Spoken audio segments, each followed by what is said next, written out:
আসসালামু আলাইকুম। আমাদের সামনে যে বাইকটা দেখতেছেন এটা হচ্ছে হোন্ডা লেভো লেটেস্ট মডেল। তো এই বাইকটার যে প্রবলেম সেটা হচ্ছে এর আগে আমরা অনেক ভিডিও দিছি।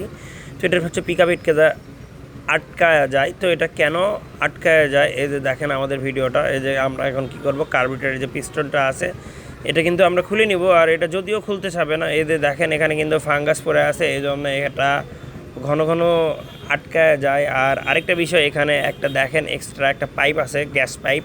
ট্যাঙ্কির গ্যাস পাইপটা ডাইরেক্ট অন্য গাড়ির ক্যাটালাইটিক কনভার্টার থেকে ফিল্টারিং হয়ে তারপরে কার্বুরেটরে আসে। আর এই বাইকটার কি করছে, এটা ডাইরেক্ট দিয়ে দিছে, এই যে দেখেন। তো এ তো ছিল হচ্ছে এটা আর হচ্ছে ফাঙ্গাস টাইপের। তো আমরা এই লাইনটা আমরা বাদ দিয়ে দিব, বাদ দিয়ে এটার যেটা ফার্স্ট মডেল যে হোন্ডা লিভো ছিল সেটার মতো আমরা করে দিব। শুধু এই পাইপটা আমরা এটা চেঞ্জ করে দিব, এটার সংযোগ একেবারে বিচ্ছিন্ন করে দিব। আর এখানে যেহেতু পাইপ এক্সট্রা আছে, WD-40 সাহায্য নিয়ে এটা আমরা ক্লিন করাই দিব। আর ক্লিন করানোর পরেই কিন্তু এই বাইকটার যে প্রবলেমগুলো আছে এগুলো সব কিছু 100% ঠিক হয়ে যাবে। এখন আমরা যেটা করতেছি, এই যে দেখেন, এই যে আমরা নতুন ইঞ্জিন অয়েলের দিয়ে পুরোটা আমরা কিন্তু মাখানো ভাব, মাখা করে এটা কিন্তু আমরা কার্বুরেটর পিস্টনটা এর ভিতরে আমরা ঢুকাই দিলে এই বাইকটার যে প্রবলেমটা ছিল এটা একদম 100% কিন্তু এটা ওকে হয়ে যাবে। এই যে দেখেন